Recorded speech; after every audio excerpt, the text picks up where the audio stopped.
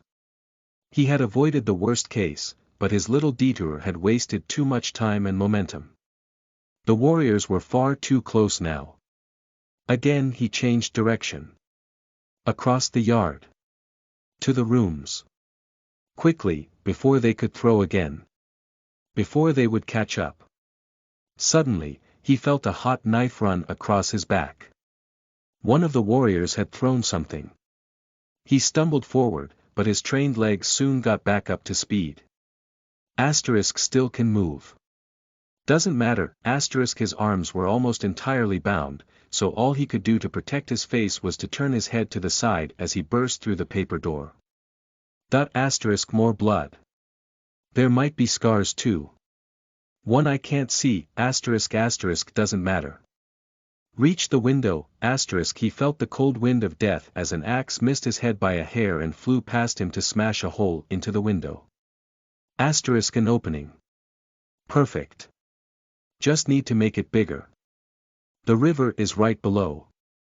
No more need to try and stay on your feet, shoulder first, he flung himself at the slit in the window, which burst open and released him into the coldness of the night. A few, endless moments of weightless, disorienting free fall before he hit the hard surface. At once he tried to right himself. Where was up? He wasn't sure. No hands either. No, wait, somehow, in the confusion of the fall, the rope had moved up his arm just by a bit. Now he had half a good hand to work with and his flailing feet had just found the stone surface under water. In a desperate struggle, he made his way towards the surface, towards the faint moonlight. At the same time, he began to work his way downstream. As fast as he could.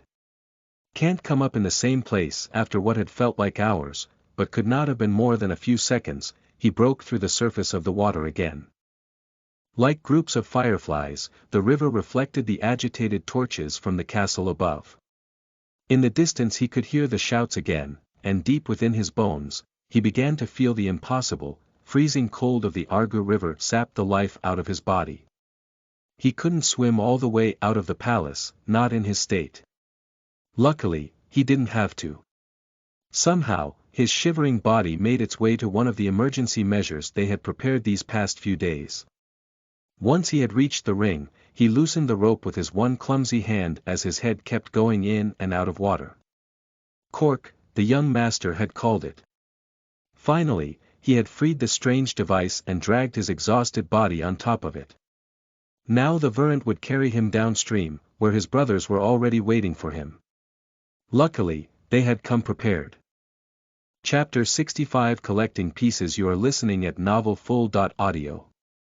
A firm knock on the door caused Corco to stop writing mid-sentence. Not too long ago, his thoughts had been clouded by deep worries. The defilement of his father's grave and the war for succession had grasped his mind and never let go. However, over the past few days, answers and good news had piled up into mountains which had crushed his worries and cleared his mind, even though some of the answers hadn't been to his liking, to say the least. Thus, he had finally found time to write out his thoughts on governance and morality. He intended to repay the debt he owed as soon as possible. Self-taught as he was, Corco didn't have a teacher to present to the Green Prince and his sister, but the knowledge he would offer was far more valuable. Once he had started to write, he had fought himself over how much of his secret treasure hoard he wanted to give away. On one hand, the future was unpredictable and any modern wisdom he spread outside could be used by eventual foes. On the other hand, what he would reveal wouldn't change the fundamental strength of the Verdant Isles. On top of that, becoming the de facto teacher of the future Green King could prove to be invaluable, and one could never have enough allies. In short, things had been going so well, Corco already considered the time after he would take over the throne. "Enter," he said with his eyes still glued to the paper in his front, trying to pick that sentence back up where he had left it. Fidelio's attempt at opening the door was complicated by the stacks of writings behind the hinges. After some hesitation from the warrior, a bit of force overcame the obstacle and created an avalanche of paper. The study had already been small before, but since his Corco had sunk into his own writings again, it had been further filled by a steady stream of old books, new drafts and crumpled-up mistakes. At first Fidelio gave his master a careful look to check if he had disturbed a part of his friend's absurd sorting system, but he was soon relieved to find him undeterred in his endeavor. No longer burdened by his bad conscience, Fidelio could fulfill his duties. "Master, we are ready for the meeting." Corco looked up and spotted the tall man across the desk, through the flecks of paper that danced in the air. The deferential attitude his friend had been showing ever since their return to the capital was still strange to the prince. However, he did not let it show on his face. For now, they would still adhere to the rules of others. Only once they took control of the empire could they implement changes. The prince organized his papers as he watched his closest allies enter the room. Meanwhile, Fidelio was tidied up some of the paperwork to create enough space for all the new arrivals to sit. Both his uncle Sancho and his early ally Vitus Petrosilius took a seat opposite of the prince. After all the players had taken their seats, Fidelio closed the door once again to wait outside. Loyal or not, no warrior would be allowed to participate in secret talks like these, and Lord Petrosilius was still a stickler for the rules. "So, where do we stand exactly?" Corco asked. "Progress has been smooth. House Ogulno has decided to join our cause as well," Vitus replied, his nose wrinkled from the strong smell of the paper. Even though Corco still didn't share the conservative lord's convictions, his calm help had been invaluable throughout these days, so Corco returned a gratified nod. "That makes 42 then. Just 2 more houses and we have a majority in the nobles' assembly," Sancho added in a flat voice. His uncle seemed distracted, fiddling with the small, bound notebook and sharpened piece of coal. Ever since he had received them from his nephew, Sancho had used his new treasures to keep track of all the estates and their allegiances. After Korko had gifted him the simple items 10 days ago, his uncle had brought them everywhere he went. Earlier, the younger Selina came by for a talk. The old lord of Porcero has made his decision and transmitted it to his son. It seems like Porcero has been convinced, just like you expected. 43 then. Excellent. Just one more house and we have a majority.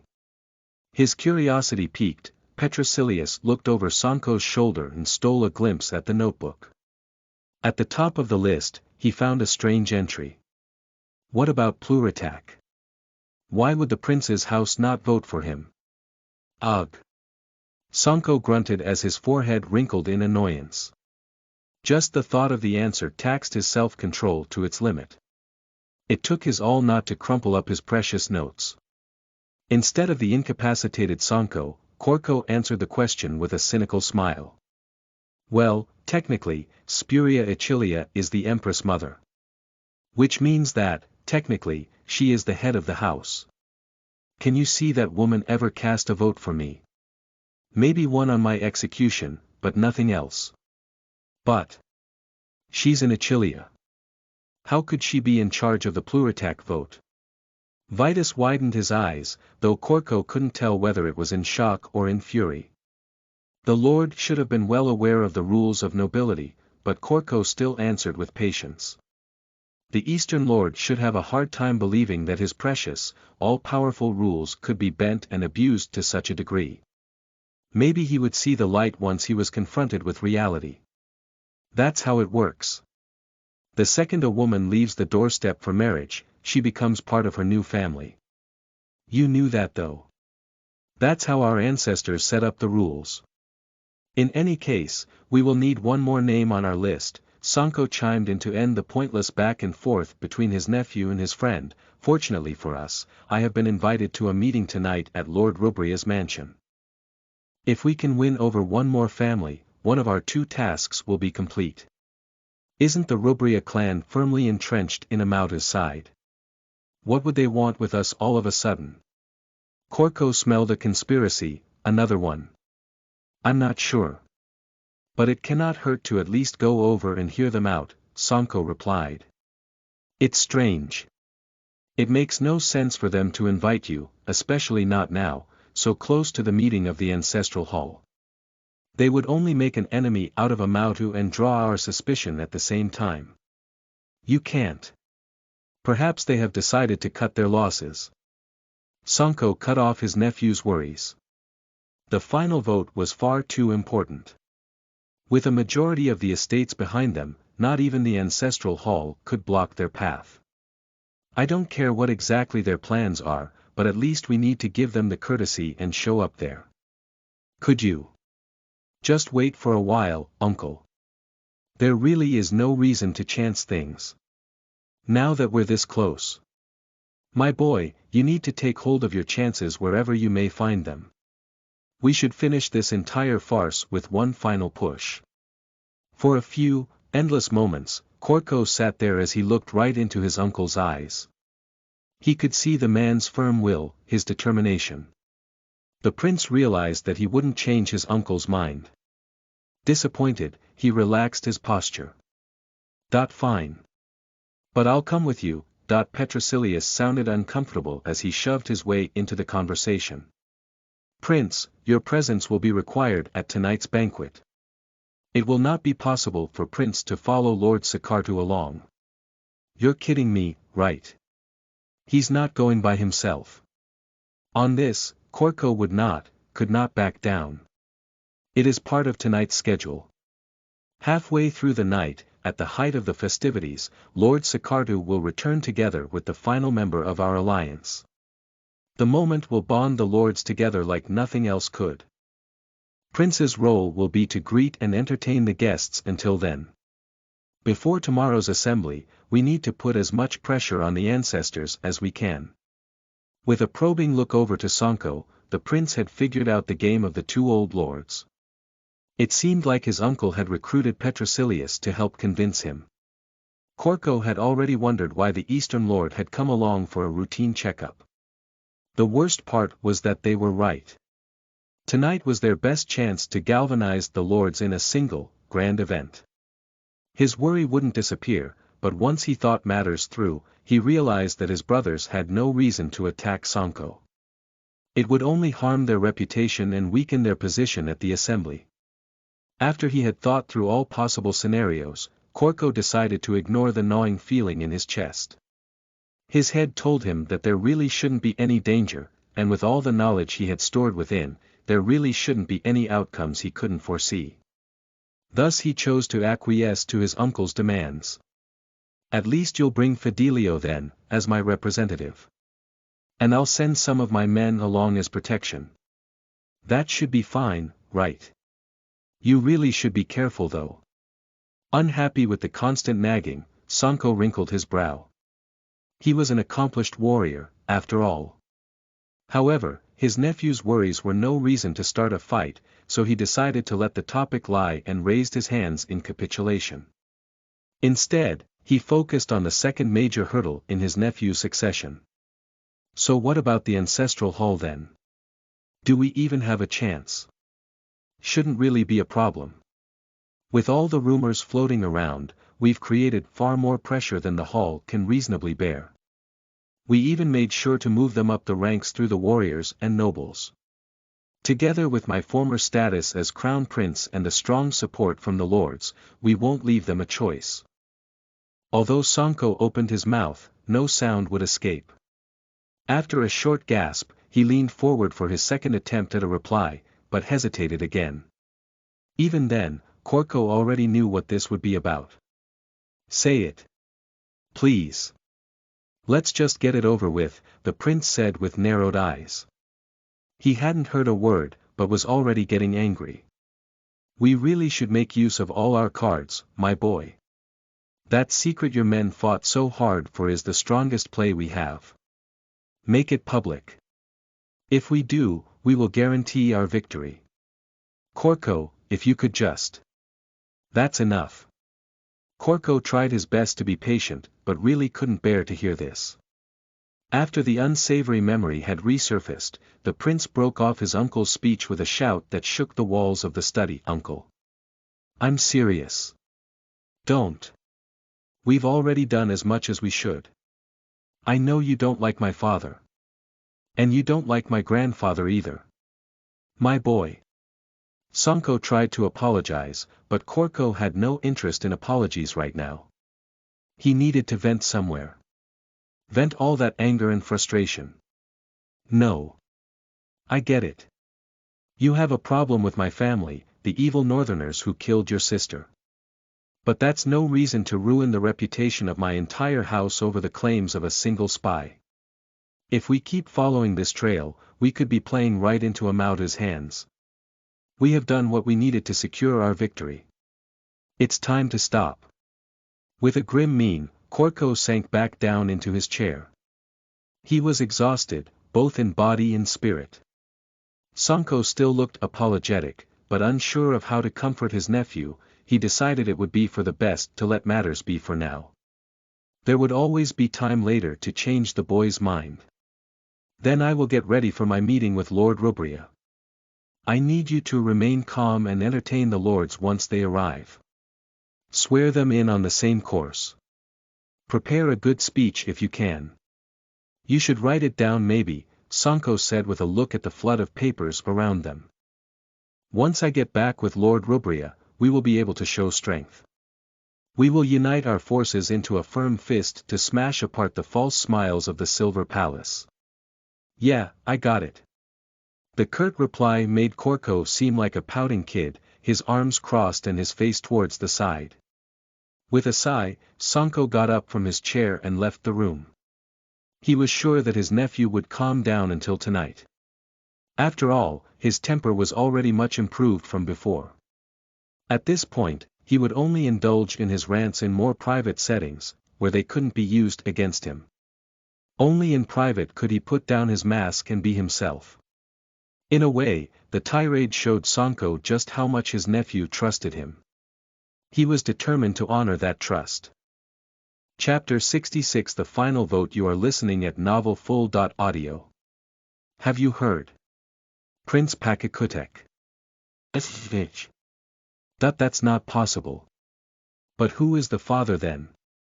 I heard it was one of the harem warriors. I heard it was the Prime Minister. Quiet. The guards. You want me to lose my head as well? From inside his palanquin, Sanko could hear the gossip of the commoners loud and clear. He knew that Korko had men throughout the city. Within just 2 days, his nephew had arranged them to spread the rumor of Prince Pasha's illegitimate status throughout the streets of Arguna. He also knew his nephew wouldn't be able to commit to more serious action, but he himself couldn't bear see so much potential wasted. In principle, this had already crossed a line for Korko. The prince had talked about preserving the reputation of his house, but Sanko was aware that his nephew was just being far too soft on his family, again. During his younger years in the palace, the first prince hadn't received much attention from anyone other than his own mother, and the years of exile had done nothing to reduce his longing for familial warmth. Thirsty as he was for the acceptance of his own, he refused to oppose anyone related to himself. Even before, this attitude had caused them problems. Despite all of his abilities, Korko had shown an unwillingness to openly oppose his competitors. While Prince Amautu had tried to block them every step of the way, and still hadn't handed over the treacherous little bastard who had cost Korko his crown prince title, all the first prince had done in response was try to convince his second brother through argument, to win him over to his own side. Even worse, he had almost become the advisor to the false Prince Pachakutek, had the other not so thoroughly disrespected the late emperor at the banquet. Within the palace, there was only one man left alive who had always treated Korko as part of the family. Elder Caelestis. Of course Korko wouldn't want to believe the outrageous revelation they had received 2 days ago. Sanko had believed that with time, his nephew would calm down and look at matters more objectively, as was his usual nature. This time however, he had completely shut himself into his own world, creating rationales for all his unlikely theories. No matter what his own men said, Korko would rather construct his own reality than accept the betrayal of his grandfather. Sanko on the other hand had never liked Elder Caelestis, but it had nothing to do with the way his sister had been treated. That burden still lay square on the dead emperor's shoulders. Instead, he had always known the elder to be a cowardly, incompetent and selfish man, someone perfectly capable of all the acts described by Korko's spies. However, the first prince's unrealistic delusions of his own grandfather were the least of Sanko's worries. With his unhealthy self-confidence, Korko had convinced himself that their preparations were more than enough. That doing any more than spread a few rumors and win a few arguments would only damage the strength of the empire he would soon inherit. Sanko was much less convinced. The prince had even said it himself not too long ago. In a fight for the throne, the one to fight the most dirty would have the best chances for victory, and both Amautu and Pachakutek had done more than enough to show their dirty nature. If his nephew didn't want to sink to the same level, Sanko would just have to take more risks to balance out their disadvantage. He knew that today's invitation was strange on many levels, but it was a risk he would have to take for now. If worst came to worse, he could always fight his way out of danger. He wasn't considered the fiercest warrior of Sashi for nothing. Sanko thought back to the tiring months since Emperor Tida's death. He sighed again, one of countless times since then. By now, all he wanted was for this horrible state of limbo to end. He looked forward to his home. To the son, wife and father who were waiting for him there, and of course he looked forward to the lost son who was on his way home this very moment. 7 years it had been. He had become proper man, that was what Korko had said. He really wanted to meet his kid again soon and apologize for the cruel decision he had made 7 years ago. His view through the drapes and onto the gossiping commoners was blocked by another palanquin passing them by in the opposite direction. Sanko held up the curtain and looked outside, as he ignored one of the foreign warriors his nephew had sent along for this visit. Sanko gave a short nod towards the passenger across the road, which the balding man replied in kind, with a smile and nod of his own. Lord Rapilo, the first visitor on his way to Prince Korko's big banquet in the outer city. As one great lord after another passed them by, it felt like their own troop was swimming against a stream. Almost half the lords of Medalla would travel through the entire city, inner and outer rings, flying their colors with great fanfare, loud enough so even the ancestors deep down in their moist caverns could hear their support for the lawful crown prince of Medalla. Sancho hoped it would be enough, but if he could win over one final lord, the opinions of the ancestors would hardly matter anymore. Finally, once they had passed the inner city walls, they were out of the constant flow of lords. The palanquin stopped in front of the Rubria mansion, the final estate to win their majority. The always quiet Fidelio was already waiting up ahead, ready to be Sancho's shadow just like the warrior always was his nephew's. Sancho got back onto his own 2 feet, finally, and put on his best smile to greet the already waiting warrior servant of House Rubria at the door. Whether or not Lord Rubria was serious about his invitation, making a good first impression could never hurt. House Rubria is greatly honored to greet the governor of the south as a guest, the warrior said. While leaving only a warrior to greet them could be considered as rude, Sancho had never cared much for etiquette and he knew that Callo Rubria, the tough northern lord, was exactly the same. Thus, he gave a casual reply, in defiance of the rules. No need to be so formal. We live in unusual times, friend, so we should be less constrained.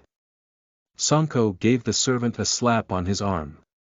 The man did not budge an inch from the friendly pat delivered with the strength of a bear. This was a true warrior, Sancho realized, one who had studied cultivation.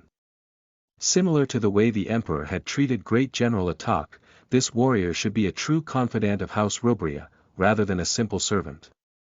Maybe Callo Rubria was more serious about the meeting than Sancho had thought. Not bad, the governor commented with a smile, both towards the warrior's toughness and his own treatment. The warrior only offered a stoic face to answer Sancho's frank smile. This servant thanks Lord Sicardo for his compliment. Please follow along with me, to the family salon. The lord of the house already awaits. Sancho took a calm look behind, towards Corco's 10 poleaxe-wielding devils and towards his own men. He couldn't very well bring them inside with him, especially not the foreigners. However, there was little to fear. Rubria wouldn't risk starting an open war. If he killed a governor in his own home, even his own allies would leave him.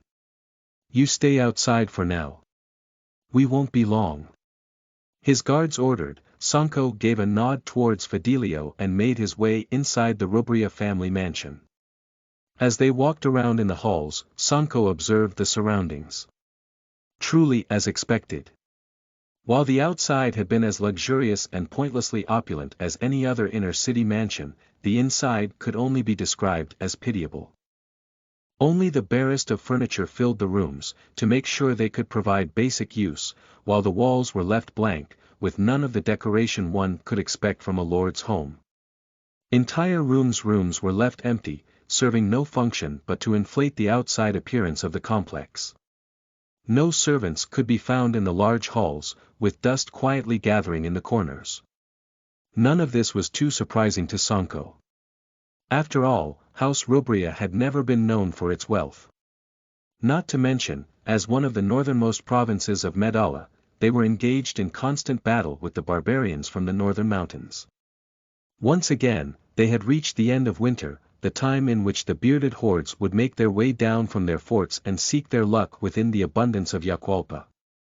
It was unsurprising that the impoverished house would only spare the bare minimum of their already strained treasury to keep up appearances in the capital. It was just as unsurprising that Lord Rubria had been a firm supporter of Prince Amautu.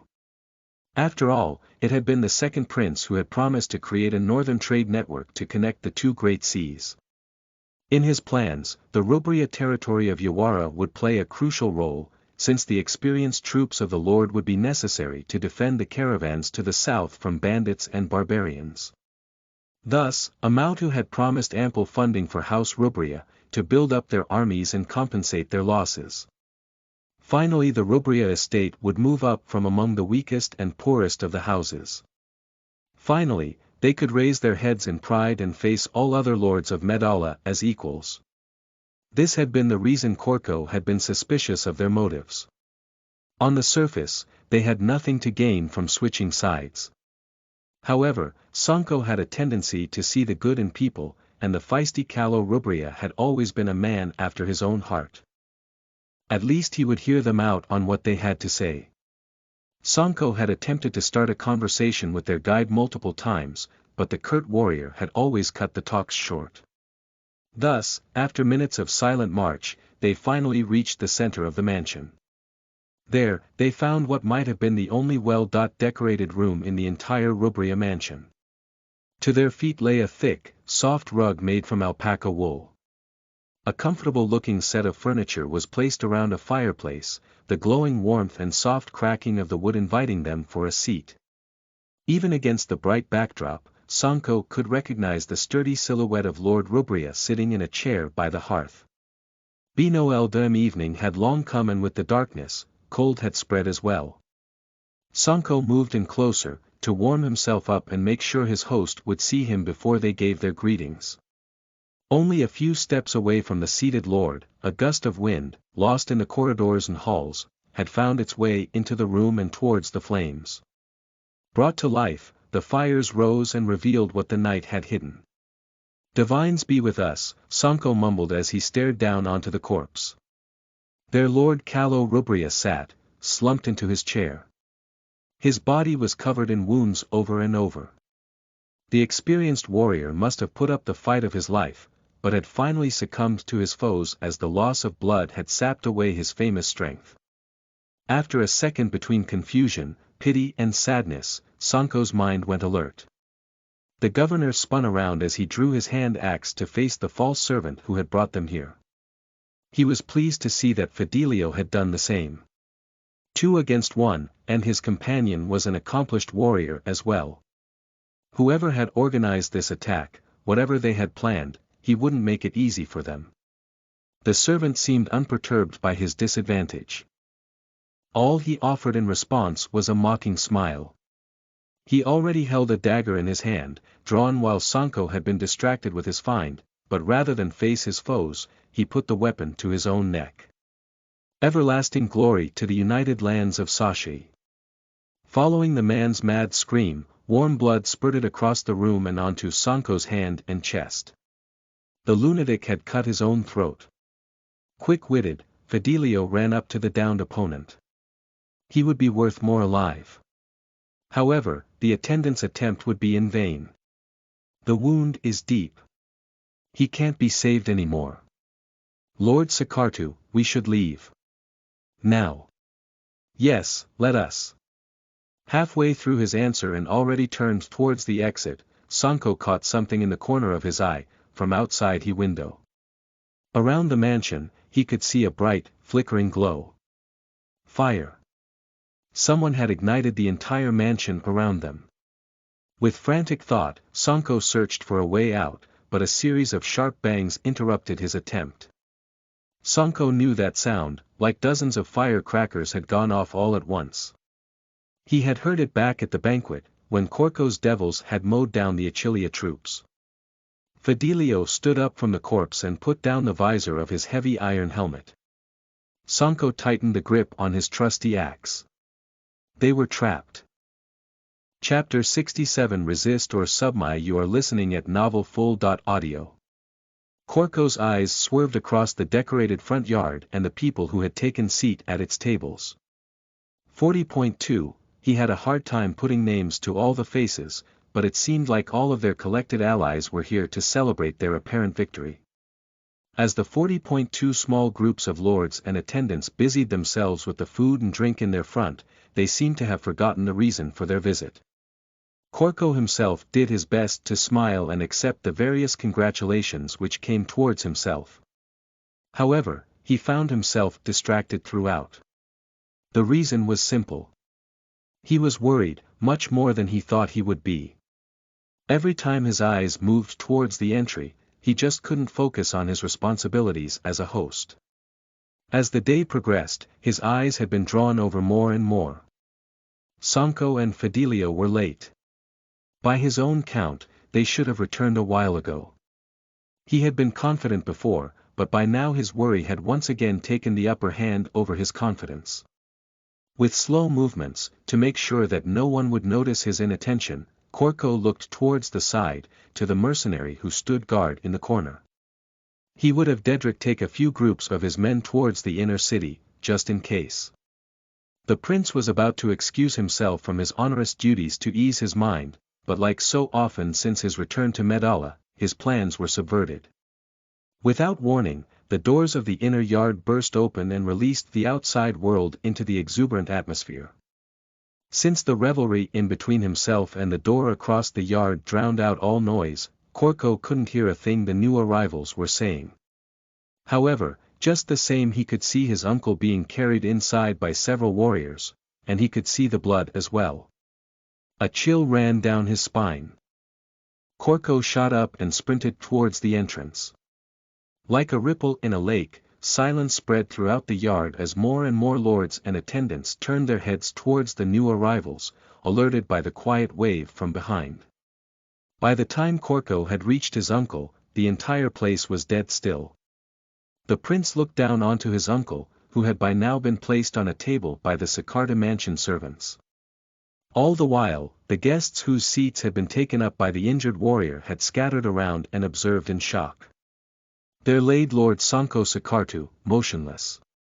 His elegant silk tunic had been burned at the edges and dark and heavy spots had formed where blood had soaked the fabric. Its source were the bloody holes which riddled the lord's body. Sanko's eyes were glazed over and swam around in confusion.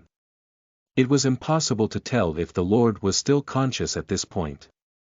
"What the hell happened?" Korko shouted as his head shot around in search for someone to give answers, or in search for someone to blame. The warriors who had carried the lord before all stepped back and looked towards the ground, repelled by his eyes. None of them were willing to answer. They knew that a noble in rage could kill any of them without repercussion.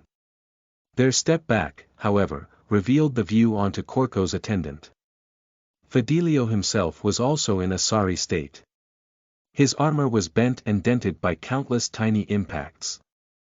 Whatever had happened, the warrior had taken the brunt of the attack, it seemed. The Rubria mansion was a trap. "All our men are dead. You have to save him." Unlike his usual calm, terse self, Fidelio's words were disjointed and erratic as he grabbed Korko's shoulder and shouted in his face. Korko felt a liquid drip on his hand. A look down showed the blood which had formed a stream from beneath the warrior's iron gauntlet down onto Korko's arm. Fidelio was injured as well. What is going on? As if a spotlight had been shown onto a stage, the world around went dark as all Korko could see were his uncle and his warrior. Confused and unsure of what to do, he could only stare back and forth between the two of them. "Lackeys! Do something!" Fidelio's shout finally brought Korko back to reality. He turned to the injured Sanko, who had since started to groan and wriggle on the table. At least he was alive. Korko drew his dagger and began to cut open Sanko's tunic. With great care, he unveiled the source of all that blood which had since started to form a mirror under the lord. Slowly, drop by drop, the life force escaped his body and ran down the table, like mountain snow melting in spring. In horror, Korko looked at the wounds. On the left arm alone, he could see 2 bullet holes. He ignored his uncle's groans and turned the arm. No exit wounds. The projectiles were still inside. With slow, mechanical movements, Korko turned his head towards his assistant. His uncle's arm still in his hands, he spoke in a disappearing voice. "What am I supposed to do about this? You're the genius, aren't you? Don't you always have all the answers? Fix him." Furious and desperate, Fidelio began to scream. Korko snapped out of his apathy as well. He wouldn't have this burden placed upon himself. "I'm not a doctor, so what do you want from me? I know some first aid, that's it. What fucking good is that gonna do here? And I'm not a miracle worker either. I can't do anything." His eyes scanned his uncle's body and did what he had always done. Analyze the problem and look for a solution. For a way to fix what was broken. He couldn't find one. His eyes turned back to Fidelio. Hopeless and desperate, he did the only thing that made sense, no matter how pointless. He vented. It was your job to protect him. What the hell did you do? The warrior was about to fire back when they were both interrupted by a feeble voice from the table, one which nevertheless bored itself into their minds. Don't. Corco shot around to face the injured, but conscious Sanko. Uncle. How are you? The Lord gave a weak smile. No need to fight. I am not dead quite yet. Prince Corco. Though Corco's mind was already in far too many places at once, again he was distracted by another voice. What? The prince gave a blunt reply. He really didn't have time to deal with the self-important nobles and pretend to like them. Not right now. Still, he turned to face the lord who had built up his small frame behind himself. The prince wasn't entirely sure which one of the 40.2 it was, but the man had an uncomfortable look on his face. Corco had a bad feeling about this. Prince. Since Lord Sikartu seems to be uncomfortable, it may be better for this lord to retreat for the night. So you're bailing out. He should have realized that this might happen. While Corco had been busy trying to find his father's killer, their alliance had been, to a large part, assembled by his uncle. In the end, it had been Sanko who had held their group together. His uncle was not even dead yet and already some weak-willed lords had reconsidered their position in the face of danger. He could already see them form a line to demand refunds. Prince should understand, we live in trying times and these matters should be considered with care. The man gave a shallow excuse for his cowardice. Yupeo Ogono, you're leaving already. But I just got here. Against anyone's expectations, Sanko preempted Corco's furious answer.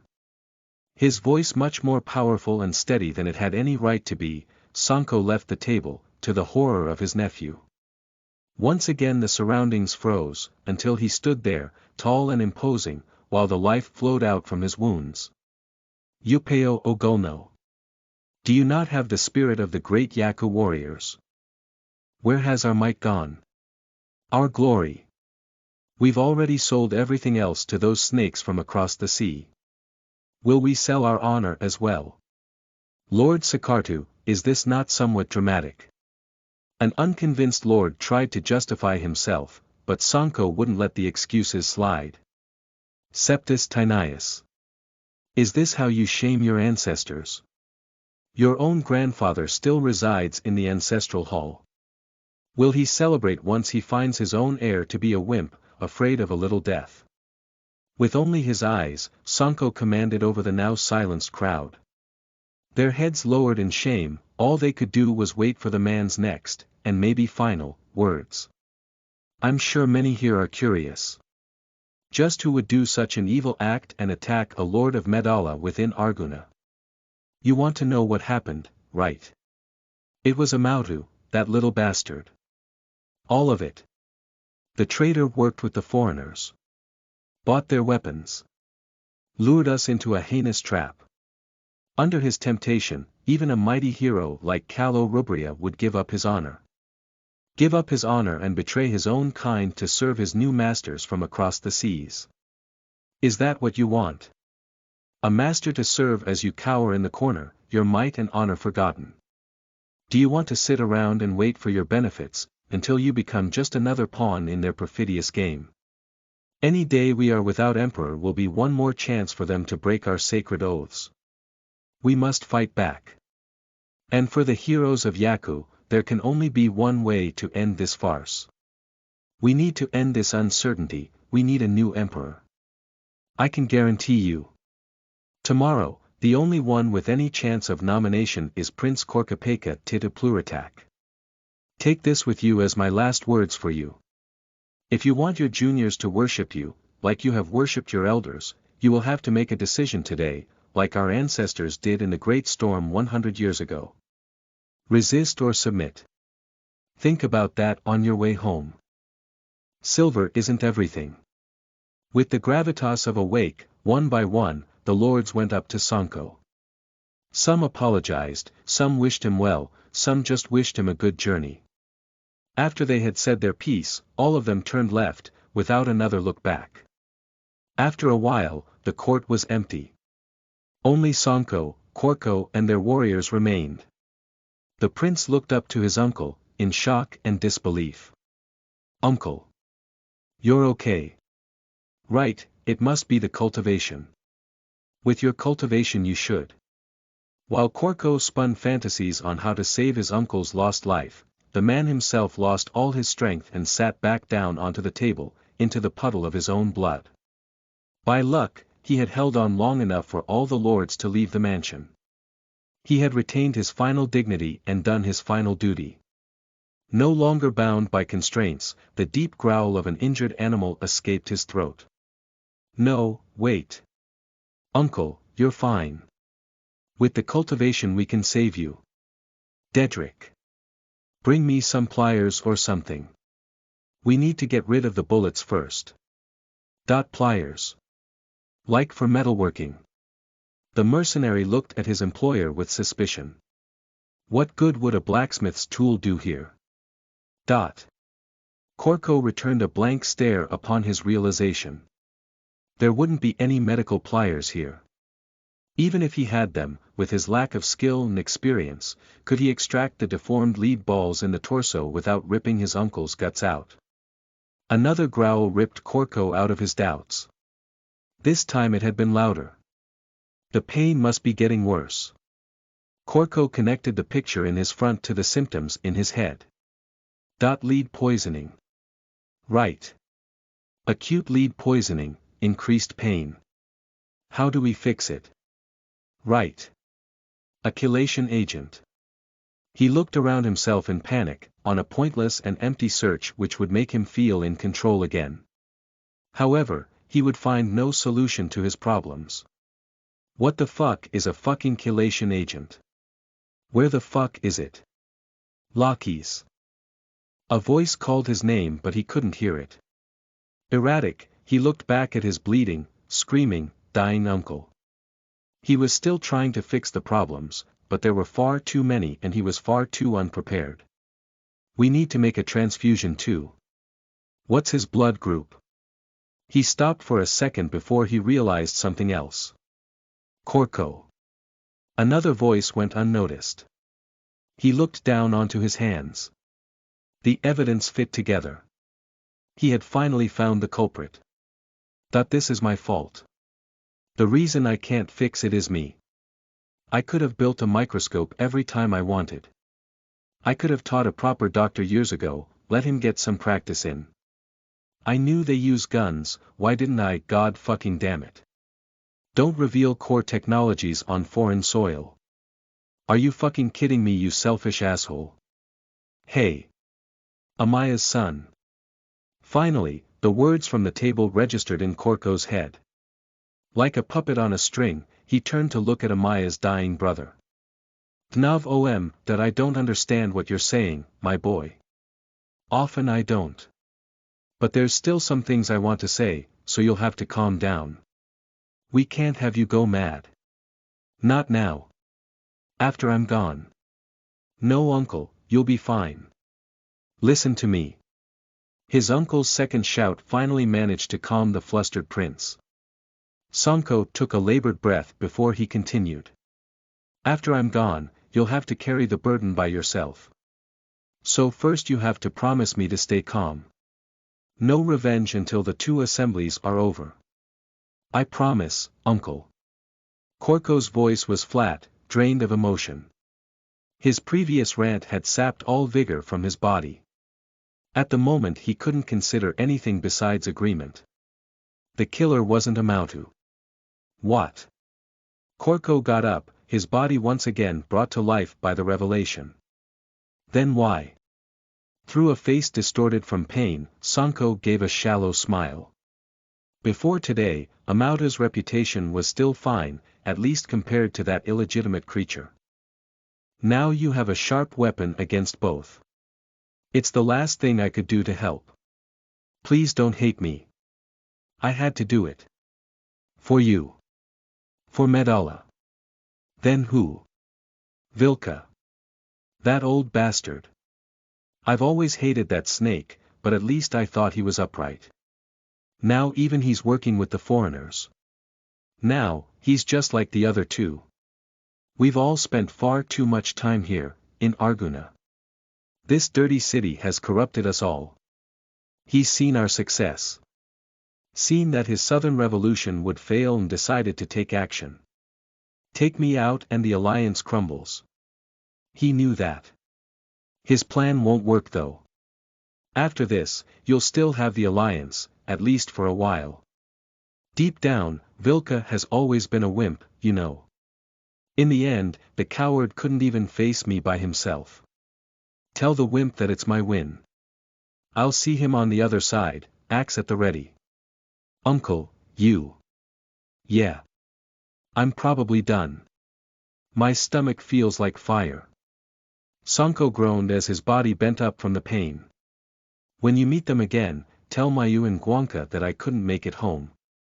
There were things I had to do. But I'll get through the darkness, and I'll be watching from above. And tell Atao that I'm sorry. I really wanted to see that beard of his. The man let out a small laugh, but it only made his pain worse and transformed into a string of dry, uncomfortable coughs. Korko gripped his uncle's hand and answered through his tears. Don't worry, uncle.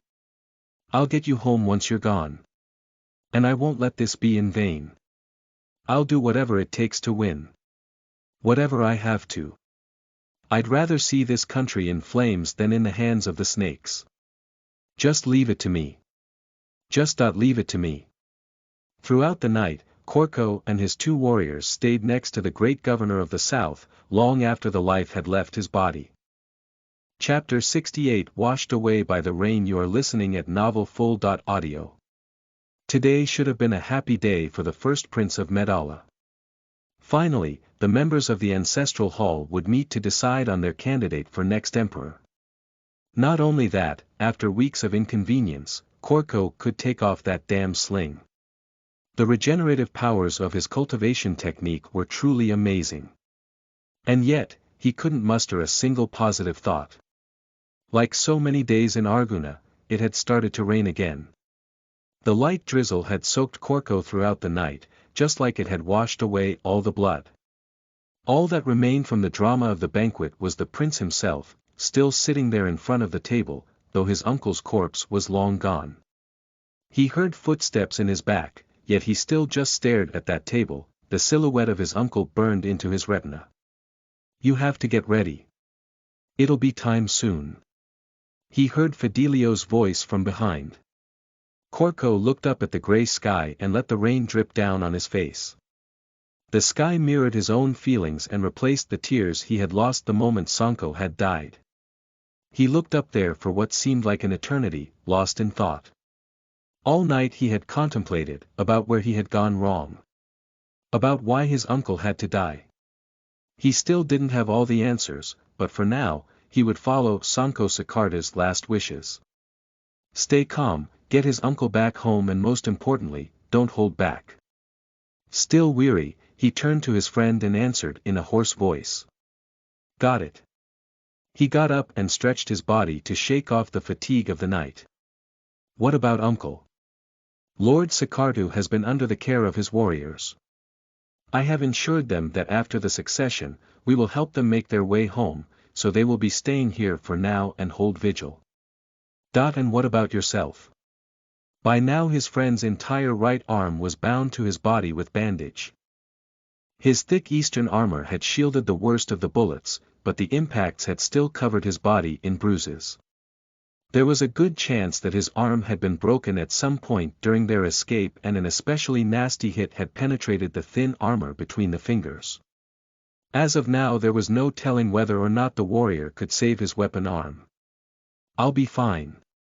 But you have to get it together. Seeing you like this would be the last thing Lord Sakardu would have wanted.